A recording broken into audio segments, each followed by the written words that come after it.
देश के प्रधानमंत्री नरेंद्र मोदी के साथ बीजेपी की नेता ज्योति मिर्धा की मुलाकात की तस्वीर के बाद एक और बड़ी खबर सामने आ रही है।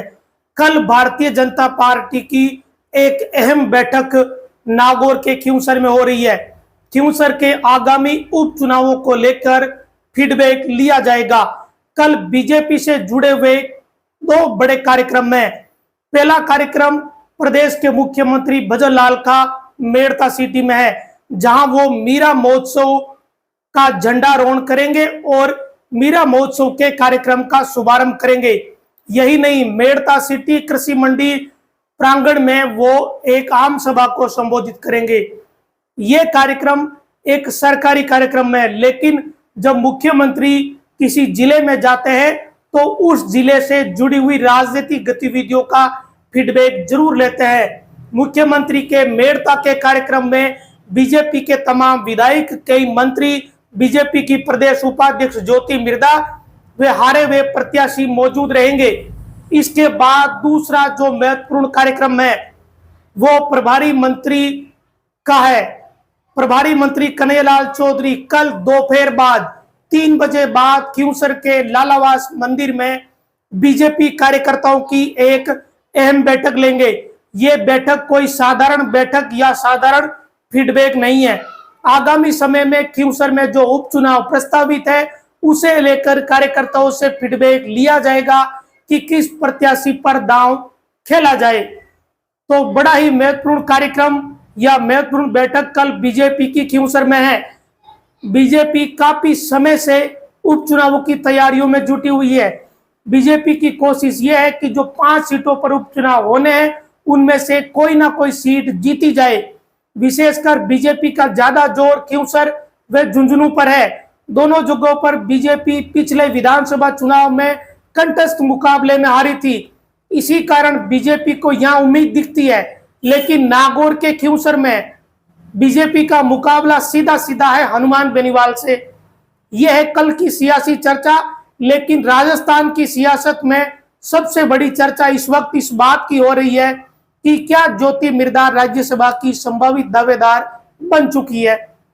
यह चर्चा इसलिए हो रही है क्योंकि राजस्थान के चुनिंदा नेता ही ऐसे हैं जो पिछले दिनों या कल तक प्रधानमंत्री से लेकर गृह मंत्री से मिले हो।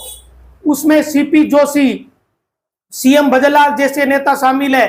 सीपी जोशी ने इस्तीफे की पेशकश की और उन्होंने इस्तीफा दे दिया, नए प्रदेश अध्यक्ष बन गए। ज्योति मिर्धा उन नेताओं से अलग एक ऐसी नेता है जो तमाम बड़े नेताओं से इस 1 महीने में मुलाकात कर चुकी है। राजनीति में या राजनीतिक गतिविधियों से जुड़े हुए नेताओं की कोई भी मुलाकात बिना वजह नहीं होती। इन मुलाकातों के सियासी मायने तय है, कोई ना कोई सियासी मायने है, लेकिन ये बातें पता नहीं चलनी। अगले 1 महीने या 2 महीने के भीतर इन मुलाकातों का रिजल्ट जनता के सामने आ सकता है।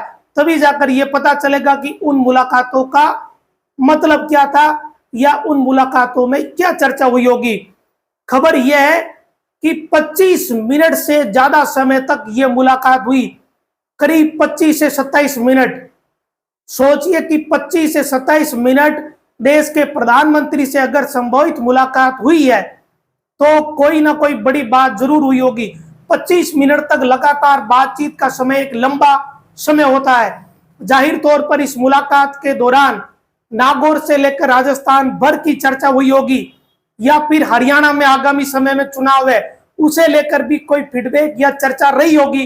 अब इन सारी बातों को लेकर अंदाजे ही लगाए जा सकते हैं। लेकिन अगर 25 मिनट या 27 मिनट की यह मुलाकात है तो एक लंबी मुलाकात है।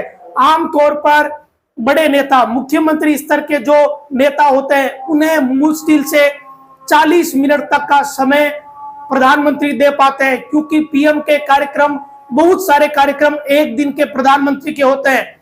ऐसे में बीजेपी की प्रदेश उपाध्यक्ष को 25 से 27 मिनट मिलना और उस दौरान बातें जो हुई होगी ये अपने आप में बहुत ही महत्वपूर्ण है। इन बातों का रिजल्ट क्या निकलेगा ये भविष्य के गर्भ में है। लेकिन ज्योति मिर्धा एक तरीके से ये सियासी मैसेज देने की कोशिश कर रही है कि वो अभी भी राजनीति में है। ऐसा नहीं माना जाए कि उनकी पॉलिटिक्स खत्म हो चुकी है, क्योंकि ज्योति मिर्धा की पिछली हार के बाद लोग ये अंदाजा लगाने लगे कि अब शायद ही ज्योति मिर्धा मुख्य धारा की राजनीति में लौटेगी। लेकिन ज्योति मिर्धा मुख्य धारा की राजनीति में बनी रही। मुकाबला सीधा सीधा ज्योति मिर्धा से आज नहीं अगले 10 सालों तक हनुमान बेनीवाल से ही बना रहेगा। इसमें कोई दो राय नागौर की पॉलिटिक्स में नहीं है। अगर ज्योति मिर्धा या बीजेपी का कोई नेता नागौर की पॉलिटिक्स करेगा तो उस नेता का सीधा सीधा सामना होगा हनुमान बेनीवाल से, और वो सामना बना रहेगा, तब तक बना रहेगा जब तक हनुमान बेनीवाल कोई चुनाव हार नहीं जाते। हारने के बाद भी ऐसा नहीं है कि उनका कोई राजनीतिक कैरियर खत्म हो जाएगा, लेकिन एक बार के लिए सामने वाला नेता मजबूत हो जाएगा। लेकिन ये आज की तारीख में इतना मुश्किल काम है जितना कोई बड़ा पहाड़ चढ़ना। हनुमान बेनीवाल या क्यूसर में आरएलपी को हराने के लिए जितने तरह के इंतजाम करने चाहिए उतने तरह के इंतजाम राजनीतिक पार्टियां कर नहीं पाती।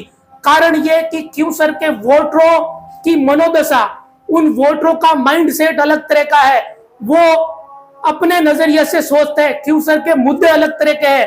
राजस्थान के अलग अलग सीटों के मुद्दे हर जगह अलग है, लेकिन क्यूसर में मुद्दे वाकई में अलग तरह के हैं। चाहे बिजली का मुद्दा हो या खनन का मुद्दा हो, ये ऐसे मसले हैं कि इन मसलों में नियम कायदे अलग तरीके से काम करते हैं, लेकिन जनता का नजरिया अलग है। विशेषकर ये ट्यूबवेल वाला क्षेत्र है जहां किसान खेती करते हैं, तो दूसरी ओर यहाँ बड़े पैमाने पर खनन होता है।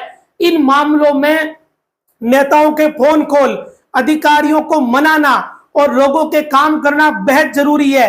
ये बहुत सारी परिस्थितियां ऐसी है जिन्हें कई नेता भांप ही नहीं पाते, लेकिन हनुमान बेनीवाल अपनी इस टास्क को सबसे अच्छे तरीके से समझे हुए हैं, तभी जाकर वो लगातार क्यूसर से चुनाव जीत रहे हैं। भले ही पिछली बार अंतर कम रहा, लेकिन उस अंतर को पूरा करने के लिए या उस अंतर को बढ़ाने के लिए हनुमान बेनीवाल उसी दिन से शायद लग गए थे। आज स्थिति थोड़ी सुधरी है। ये बात बड़ी साफ है कि क्यूसर के रिजल्ट के बाद और लोकसभा चुनाव के रिजल्ट के बाद हनुमान बेनीवाल की कार्यशैली में बहुत बदलाव आया। खुद बेनीवाल ने बहुत सारी चीजों को बदला, अपनी टोन तक को बदली। तो ये राजनीति में नेताओं को करना पड़ता है, क्योंकि पता था बेनीवाल को, या सीधे तौर पर सबको पता है कि 2059 वोटों की जीत कोई बड़ी जीत नहीं। इसके बाद जो रणनीति आरएलपी ने बदली, उसके कारण से आरएलपी अब की स्थिति में आगे ही निकल गई। अब अगर भारतीय जनता पार्टी अपने स्तर पर जी तोड़ मशक्कत करती है तो निश्चित तौर पर कंपटीशन चुनाव में होगा, और वो चुनाव किस तरफ चला जाएगा कोई नहीं कह सकता। लेकिन आज की तारीख में बेनीवाल ने खींवसर के विधानसभा चुनाव के बाद से लेकर अब तक अपनी स्थिति में अच्छा खासा बदलाव कर लिया। ये बेनीवाल की अपनी रणनीति है। उन्हें किसी से पूछना नहीं कि उन्हें क्या काम करना, वही आला कमान है और डायरेक्ट जनता से संवाद है। तो ये एक फर्क छोटी पार्टी और बड़ी पार्टियों में है। बड़ी पार्टियों की स्थिति अलग होती है।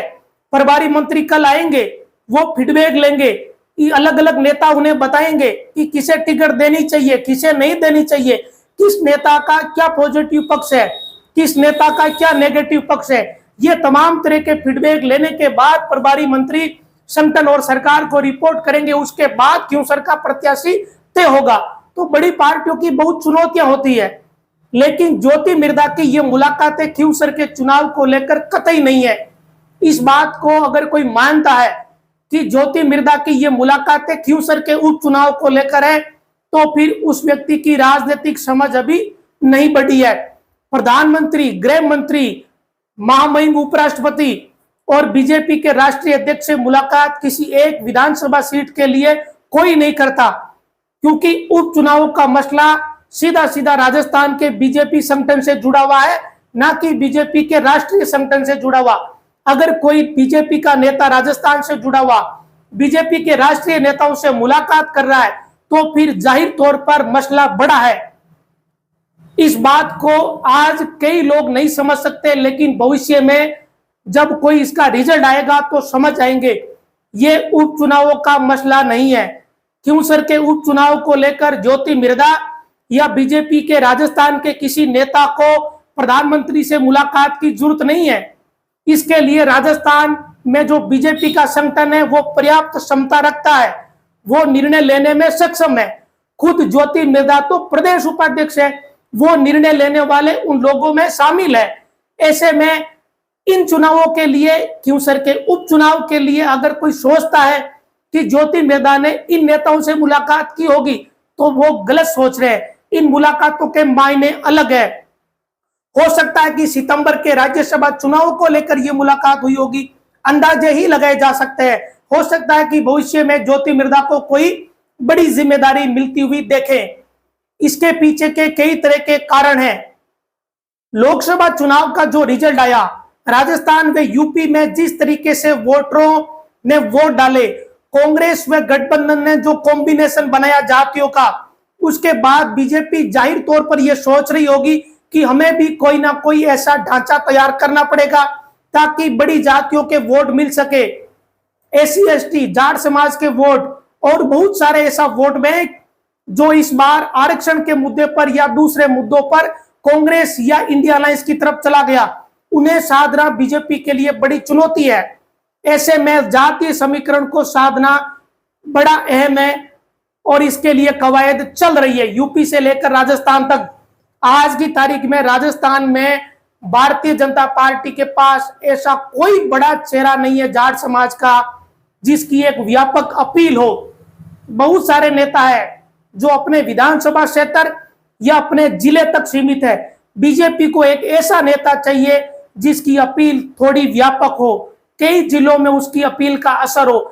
ऐसे नेता की तलाश भारतीय जनता पार्टी को है और बीजेपी के पास जो मौजूदा जाट समाज के नेता है उसमें सतीश पूनिया को हरियाणा का प्रभारी बनाया जा चुका है। सतीश पूनिया को प्रदेश अध्यक्ष की जिम्मेदारी बीजेपी पहले दे चुकी है। ऐसे में बीजेपी किसी नए चेहरे पर प्रयोग कर सकती है और उसमें एक नाम ज्योति मिर्धा का हो सकता है। दो तरह के बड़े कारण हैं।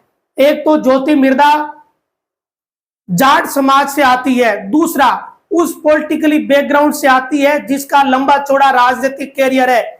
नाथूराम मिर्धा की राजनीतिक विरासत को वो आगे बढ़ा रही है। तीसरी वजह, ज्योति मिर्धा की उम्र।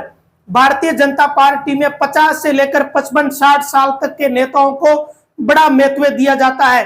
70 साल से पार के नेता को महत्व बीजेपी नहीं देती। ये बहुत मामलों में हमने देख लिया। बीजेपी को चाहिए लॉन्ग टर्म काम करने वाला नेता। ये उम्र सूटेबल है, महिला चेहरा है, पावरफुल चेहरे के रूप में जानी जाती। ये बहुत सारी परिस्थितियां हैं। साथ में एक ऐसा चेहरा जो हनुमान बेनीवाल से मुकाबला करने की स्थिति में है। ये लोकसभा चुनाव के दौरान हमने देखा कि बेनीवाल की बातों का काउंटर करने में ज्योति मिर्धा काफी हद तक सक्षम रही। इसी कारण ये मुकाबला कंटेस्ट हुआ, वरना हनुमान बेनीवाल के सामने अगर कोई दूसरा चेहरा होता तो वो 2-2.5 लाख वोटों से पिट जाता। ज्योति मिर्धा एक आक्रामक चेहरा रही, मुकाबला उन्होंने किया, इसी कारण ये चुनाव 41-42 हजार तक सिमट गया। ये जाहिर तौर पर समझी जा सकती है बात को। अब देखना यह रहेगा कि ये जो मुलाकातें हुई है, इन मुलाकातों के सियासी मायने राज्यसभा चुनाव को लेकर है या संगठन में बड़ी जिम्मेदारी को लेकर है या फिर हरियाणा के चुनावों को लेकर है। 3 तरह के ही मसले हैं। इन तीनों में से कोई ना कोई एक बात जरूर निकलेगी। आने वाले समय में पता चलेगा कि ज्योति मिर्धा बीजेपी के प्रदेश उपाध्यक्ष के पद के बाद बीजेपी की महामंत्री बनती है, राज्यसभा की सांसद बनती है या फिर हरियाणा के चुनाव को किसी तरीके से बीजेपी इफेक्ट करती है। क्या रहता है इन मुलाकातों का रिजल्ट, ये आने वाले समय में ही पता चलेगा। लेकिन एक बात तय है कि ज्योति मिर्धा वर्सेज हनुमान बेनीवाल अभी बना रहेगा सालों तक, जब तक ज्योति मिर्धा नागौर या राजस्थान की पॉलिटिक्स करेगी। और बेनीवाल से मुकाबला करना बीजेपी के लिए बड़ा ही टेढ़ा है। कारण यह कि नागौर में बीजेपी का ढांचा अलग तरह का है। बीजेपी का वो ढांचा है जिसने आरएलपी के साथ काम कर रखा है। यह सबसे महत्वपूर्ण बात है। नागौर जैसे जिले में बीजेपी के नए प्रदेश अध्यक्ष मदन राठौड़ के सामने चुनौती क्या है? चुनौती यह है कि एक समय में आरएलपी बीजेपी के साथ गठबंधन में थी और उस समय बीजेपी के कई नए पदाधिकारी रखे गए। वो पदाधिकारी जो बेनीवाल के साथ कोऑर्डिनेशन करके काम कर चुके हैं, आज उन पदाधिकारियों को अलग नजरिए से काम करना पड़ रहा है, और वो भी उस नेता के साथ काम करना पड़ रहा है जो किसी समय कांग्रेस में था और अब बीजेपी में है। यानी नागौर की पॉलिटिक्स में खिचड़ी हो चुकी है। इन सारी चीजों को सुधारने के लिए एक लंबा समय चाहिए और शायद वो समय लगेगा। अभी कोशिशें चल रही है। कल जब फीडबैक लिया जाएगा प्रभारी मंत्री द्वारा, तो किस तरह का फीडबैक कार्यकर्ता देते हैं ये बात महत्वपूर्ण रहेगी। वैसे मोटे तौर पर पता चल चुका है कि रेवंत राम डांगा ही उम्मीदवार होने वाले हैं, क्योंकि शायद ज्योति मिर्दा इस खींवसर के उपचुनाव में अपना दाम नहीं लगाना चाहती। ज्योति मिर्दा की टास्क शायद कुछ अलग है, इसीलिए ये बड़े नेताओं से मुलाकातें हुई है। और 25 से 27 मिनट की अगर मुलाकात है तो वो वाकई में बहुत ही महत्वपूर्ण मुलाकात हुई होगी। इससे पहले भी जगदीप धनखड़, अमित शाह से मुलाकात हुई। जगदीप धनखड़ और ज्योति मिर्दा की नजदीक यहाँ जग जाहिर है। मैंने पहले भी एक रिपोर्ट में कहा कि पहले नाथूराम मिर्दा की मूर्ति का अनावरण मेड़ता में हुआ, महामहिम उपराष्ट्रपति ने अनावरण किया, उसके कई महीनों बाद ज्योति मिर्दा बीजेपी में शामिल हुई। तो ये बहुत सारी चीजें देखते आने वाले समय में क्या रहेगा। कल 2 कार्यक्रम है। राजस्थान के मुख्यमंत्री भजन लाल मेड़ता में आ रहे हैं, वो झंडारोहण करेंगे। मीरा महोत्सव में बीजेपी के कार्यकर्ताओं नेताओं से भी मुलाकात करेंगे। फिर खींवसर में प्रभारी मंत्री कन्हैयालाल चौधरी इस बात को लेकर फीडबैक लेंगे कि खींवसर में बीजेपी के कार्यकर्ताओं का काम हो रहा है क्या। इसके अलावा एक फीडबैक ये लेंगे कि क्या खींवसर में किस प्रत्याशी को चुनाव मैदान में उतारा जाए उपचुनाव में, और शायद ज्योति मिर्दा मेड़ता में मौजूद रहेगी। हो सकता है कि वो खींवसर में भी मौजूद रहे। बहुत कुछ होने वाला है कल के दिन, और बहुत कुछ होने वाला है अगस्त के अंतिम सप्ताह, सितंबर और अक्टूबर तक। इन 3 महीनों में हमें पता चल जाएगा कि इन बैठकों में जो चर्चा हुई उसका नतीजा क्या निकला। लेकिन कोई ना कोई नतीजा जरूर निकलेगा। राजनीतिक मुलाकातें बिना वजह नहीं होती, ये बात तय है। और देखना यह भी रहेगा कि इन सारी चीजों के साथ हनुमान बेनीवाल अपनी रणनीति में कोई बदलाव करते हैं या यही रणनीति रखते हैं, क्योंकि बेनीवाल लोकसभा में बीजेपी के खिलाफ बड़े ही आक्रामक रहे। रेल मंत्री के खिलाफ जो उन्होंने लोकसभा में बोला, उसके बाद ये लगभग तय है कि बेनीवाल पीछे हटने वाले हैं नहीं, वो इसी तरीके से मुकाबला करेंगे। क्या वो और रणनीति में बदलाव करते हैं, क्या वो और आक्रामक होते हैं, ये आने वाले दिनों में पता चल जाएगा। लेकिन इन सारी चीजों के बीच कांग्रेस क्या कर रही है? क्या खींवसर में कांग्रेस कोई अच्छा प्रत्याशी ढूंढ रही है? यह भी एक सवाल है, क्योंकि चुनाव के समय वो सवाल बड़ा ही महत्वपूर्ण रहेगा। अगर अच्छा प्रत्याशी हुआ तो किसी न किसी पार्टी के लिए वो चुनौती जरूर बनेगा, और अगर प्रत्याशी पहले की तरह हुए जो पहले 2-3 चुनाव में रहे, तो फिर यही स्थिति रहने वाली है जो अभी रही। एन वक्त पर कांग्रेस प्रत्याशी तय करती है, यह कांग्रेस की हमेशा से आदत रही है। प्रत्याशी को समय पर तैयारी करने का मौका भी नहीं मिलता। इस बार उपचुनाव में क्या रहता है यह भी देखना दिलचस्प है। लेकिन इन दिनों की जो राजनीतिक हलचल है, उसमें सबसे महत्वपूर्ण राजनीतिक हलचल बीजेपी के लिहाज से पहले मदन राठौड़ का प्रदेश अध्यक्ष बनना, और अब ज्योति मिर्दा की इतनी मुलाकातें इतने बड़े नेताओं के साथ, और कल खींवसर का फीडबैक का कार्यक्रम है। हालांकि उन मुलाकातों का खींवसर के उपचुनाव से कोई लेना देना नहीं है, इसको बड़ी आसानी से समझ सकते हैं। ये राजस्थान का लेवल का मसला है। राष्ट्रीय नेता इन चुनावों में दखल देते नहीं, वो भी उपचुनाव में। हालांकि लोग सोशल मीडिया पे चर्चा कर रहे हैं कि खींवसर के उपचुनाव को लेकर मुलाकात हुई होगी, तो वो शायद गलत सोच रहे होंगे। बाकी जिन लोगों ने मुलाकातें करी है, जिन नेताओं ने जिनसे मुलाकात करी है, ज्यादा तो वही बता सकते हैं। बाकी अपन सारे लोग केवल अंदाजा ही लगा सकते हैं।